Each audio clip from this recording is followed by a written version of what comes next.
If you are what you eat, then most of us in North America are hamburgers. Walking, talking, texting, driving, flying hamburgers.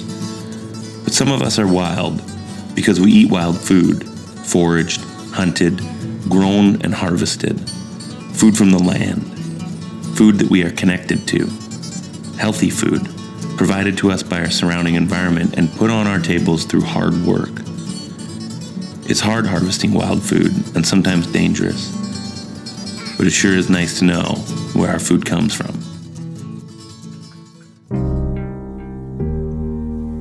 My name is Captain Quinn, and when I am outside doing what I love with the people I love, I am happy. I enjoy exploring, spinning yarns, and fishing. I'm a father, and when I'm not fishing, I'm also a husband. 5 years ago, I set out on a journey to explore how much our happiness is connected to healthy environments. So I moved my family to northwestern BC, a place with wild rivers and rugged landscapes. My approach was simple. Venture deep into wild places, interact with people who are living lifestyles that honor their connection to the environment, and of course, chase wild salmon and steelhead with my fly rod.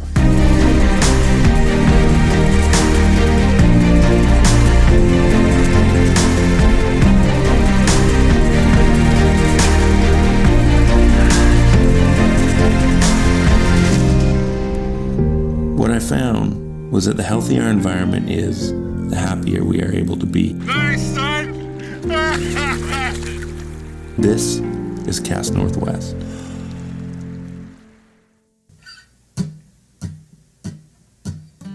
I believe that my passion for the outdoors and fishing was predetermined by the history of our species. There would be no humans on our planet today if it weren't for the environment to nurture us, to give us the opportunities that we need to survive. Yet I try to remember that Mother Nature does not always have a warm embrace. We need her, but she does not need us. We must respect her, but she does not respect us. She is bound to nothing, but everything is bound to her. My name is Jeff McKay, and for the past decade and a half or so, I have been a student of bushcraft. And bushcraft itself is very difficult to define, but I define it as wilderness skills, and specifically my pursuit has been to develop my skills to a level where I can exist with no tools or no amenities of society as comfortably in the wild as I could in my own living room. I realize that that's not something that's achievable, but I think it's good to have goals that we will never achieve. It gives us something to strive for. I've thought a lot about why I like being in the forest, in the bush so much. And I suppose it's because there's something grounding about knowing that there's something bigger than yourself. I've said it before, I'm a firm believer in this world that we live in. There's an objective reality that we are forced to comply with outside of our perception. And I think nothing brings that home quicker than some time in the bush, because it doesn't matter what my political views are or what my personal feelings are. The bush has no sympathy for that. And you have to adjust your perception, your reality to fit with that. And to me, there's solace and there's a peace. And it's therapeutic for me to spend time in the deep woods. Are you sure this is where you saw the Sasquatch? It was somewhere around here. Got lucky with the weather though, didn't we? Really nice. It was raining this morning.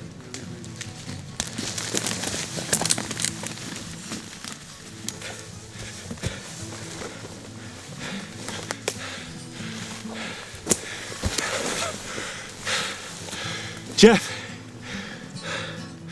I think we're lost. I think so. So here we are, Jeff, lost in the wilderness with the clothes on our back, a few basic things, and we're gonna try to survive for 24 hours in the remote reaches of northwestern British Columbia. So what I've got with me, I brought a backpack. In here I've got a hatchet, a water bottle, a hair straightener, down pillow, sleeping bag, prime rib roast, chainsaw, generator, laptop, iPhone, inverter. Just sort of, is that pretty much what you brought? That should just about do it. Yeah, I usually bring just about that. Did I underpack? Actually, I think you're a little overpacked, but you know, each to his own, right? So. I was just kidding. Just kidding. All I have in here is that. So we're gonna try to establish ourselves as best we can for shelter, sleep, warmth, fire, water, food last. That's right.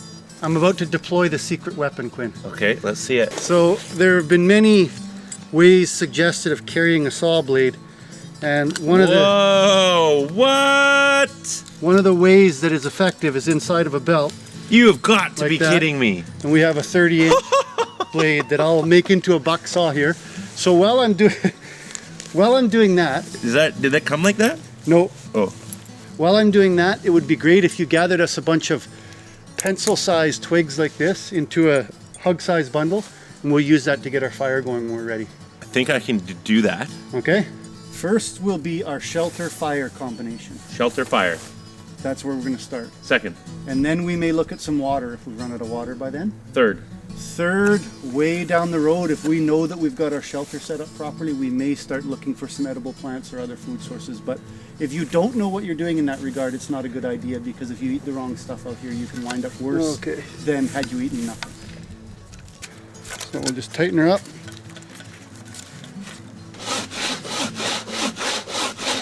Oh yeah.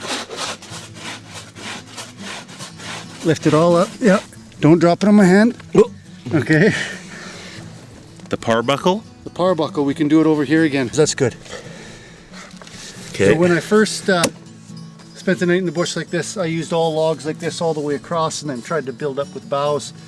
And it was a very hard night, and I've since found that through studying guys like Morris Kohansky, you lay on things like this and there's give under the hips, and it takes very few boughs now over top of this to make a comfortable bed. And now we'll just get Quinn to lay in the bed, and we'll either add sticks or take them away to reach the desired level of flexible comfort, and we'll be good to go. So let me lie down. Yeah, if you can, yeah. Oh, time. That's actually impressively comfortable. So when we're adding the boughs, we want to add them the same way they're on the tree. So you want the green side up, and we'll gather a bunch of them and we'll lay them in a herringbone pattern all the way down. So it turns out old MacGyver here had not only tricks in his belt, but he also had a few tricks up his sleeve. Everything that you see here, sans the trees, was in his coat pockets. So we got a few more steps here? We'll put the drop sheet in front, and then we'll build the other bed, and we'll light up our fire, and we'll be good to go. Okay. Awesome.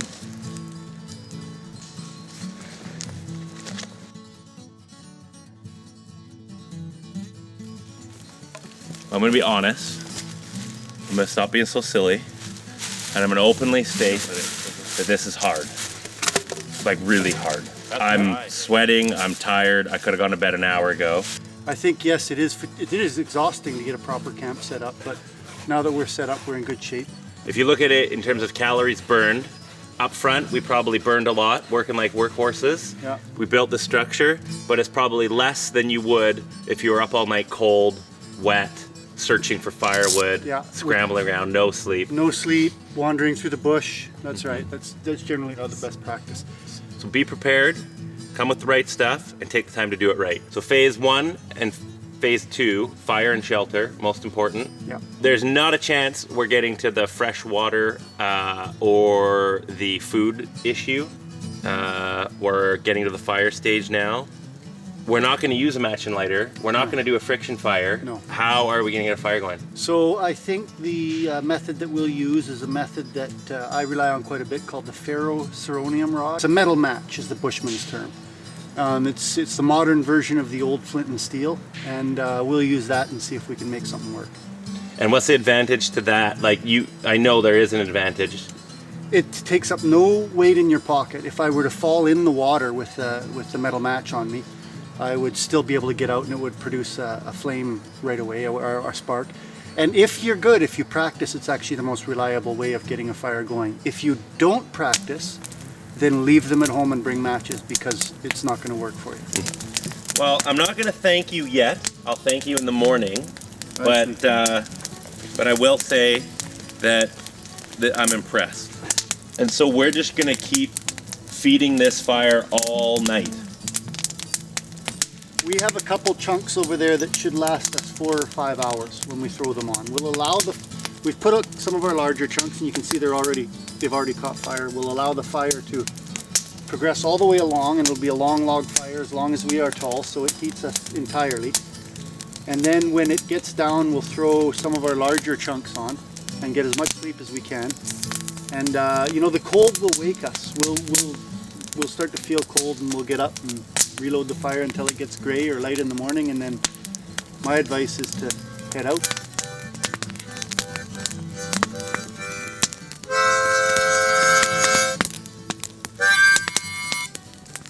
Did you like that? That was pretty fabulous. That was an original score I just composed for you. Awesome. It's called Surviving.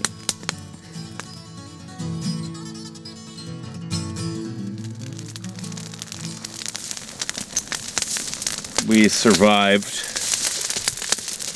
A little tired, a little groggy.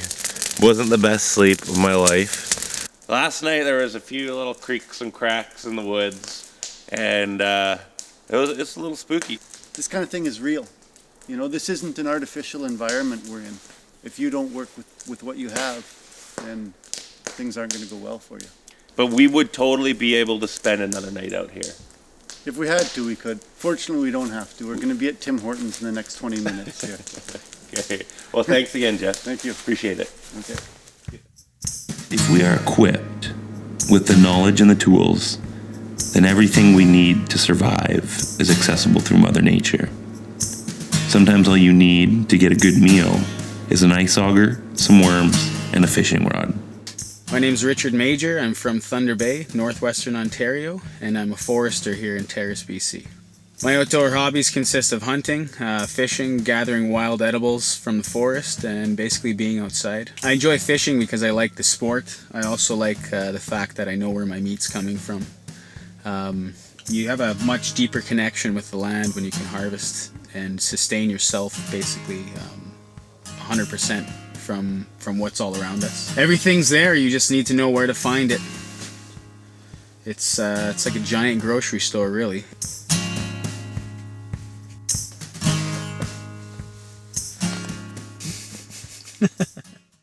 One, two, three.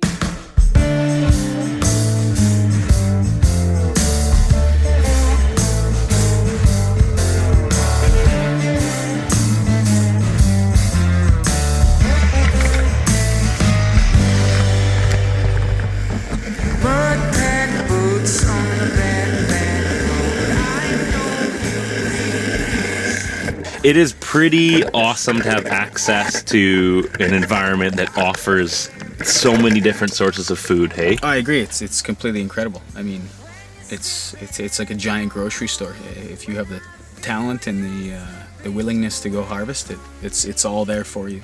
So you've been ice fishing for a long time? Since I was a wee lad.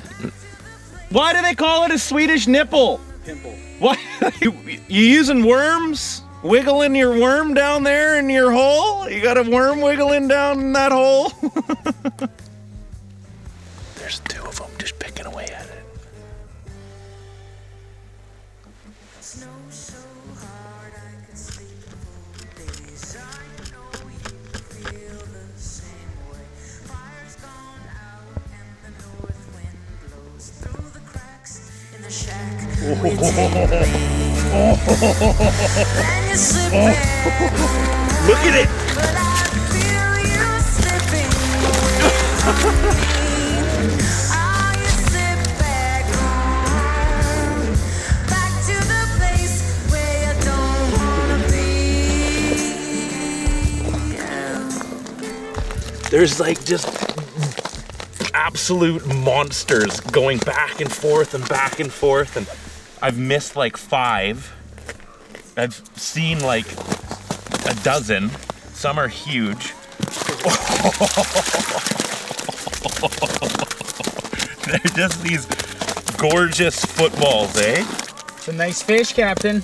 Well done.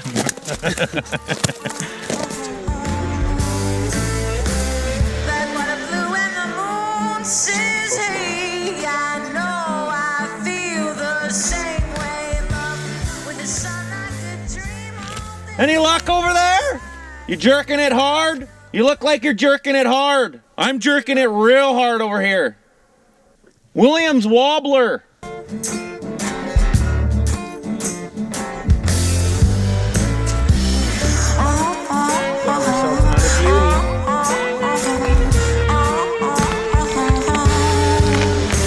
This one and this one.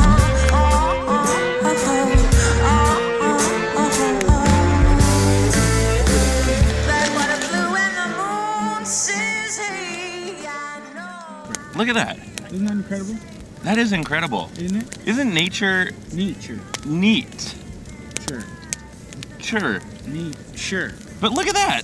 Like, I mean, all the cool things that we can do from our environment, and we're off inventing iPhones and iPads. Can your iPhone do this? No, mine can't. Can your iPad do this? No.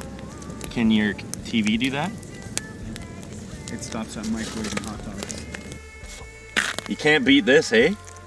I honestly didn't think. I thought if we came out here and got one, I'd be like tickled pink about it. All in all, Ricky, like, I'm looking forward to the cook-off tomorrow, but this has been the best ice fishing experience of my life, hands down. I've only been ice fishing 3 times, but but this is the best. The ability to harvest and grow your own food provides us with security. It provides us with knowledge of where our food comes from. This knowledge is one of the best ways to respect our food and our bodies. My name's Eric Leonard. I'm the gardener with the city of Terrace. I have a wife, Carla, and 2 children, a daughter, Mayel, and a son, Dan. We live in Old Remo, and we bought this place just over a year ago, and we're gonna try to start a farm, garden. It's a lot of work. That's the question that everyone is like, oh, it must be a lot of work, and it is a lot of work, but I mean, the alternative is to work a lot and then not be with your family. So you'd have to work to buy food, but really you can just work and make your own food. And I mean, it seems more productive to me to be around the house and doing that sort of stuff, not working overtime and going out of town for work just so you can buy food and other things. I mean, my happiness is directly related to being outside. That's why I live where I do, and not just on this property, but in this region of the world. And I think that it makes it easier when there's lots of people that are like-minded like us. Like, I feel that this place offers, from the people just alone, offers everything you need. And then you have all this wonderful stuff like the environment and the rivers and the mountains and the animals. I mean, it's a great place to live.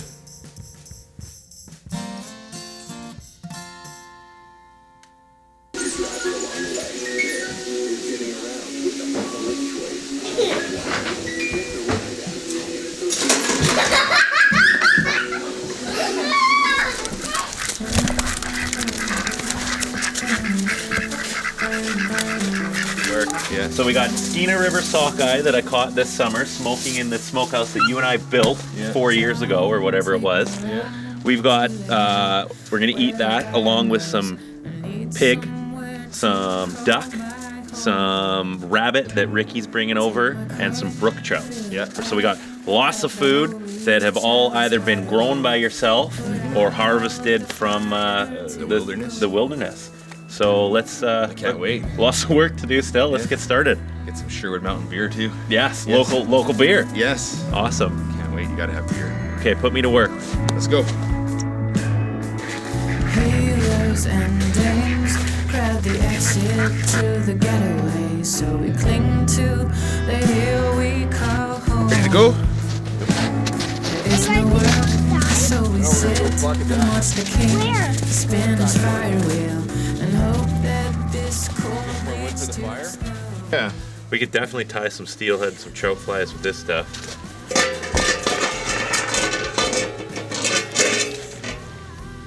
Rule is like when you can pull a big wing feather out easy, then she's been dunked long enough. Holy crapola, that's hot. Yeah, it's a little warm, like I said, but Do you ever eat the duck feet?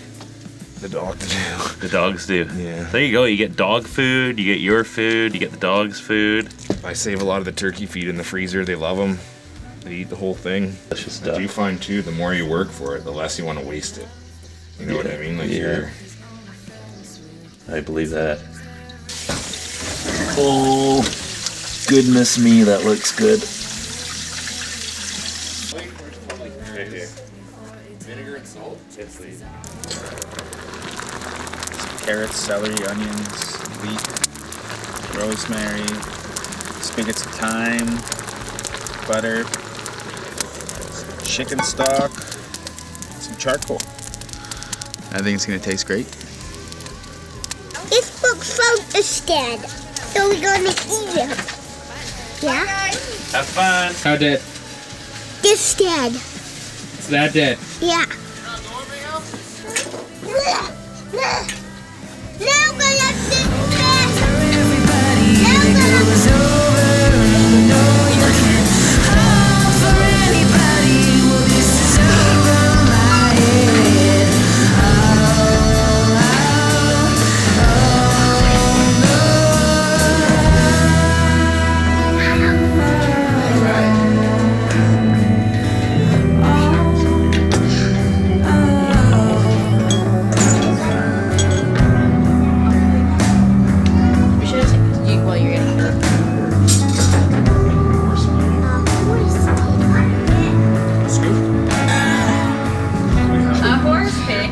What is that on front say?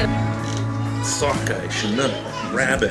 Thanks to the Leonards for having us over for this wonderful meal, and you, Ricky, for preparing this incredible dishes, 3 dishes. Delicious dishes. I haven't even tried the rabbit yet. I want to try the rabbit. You guys can Oh, look at that.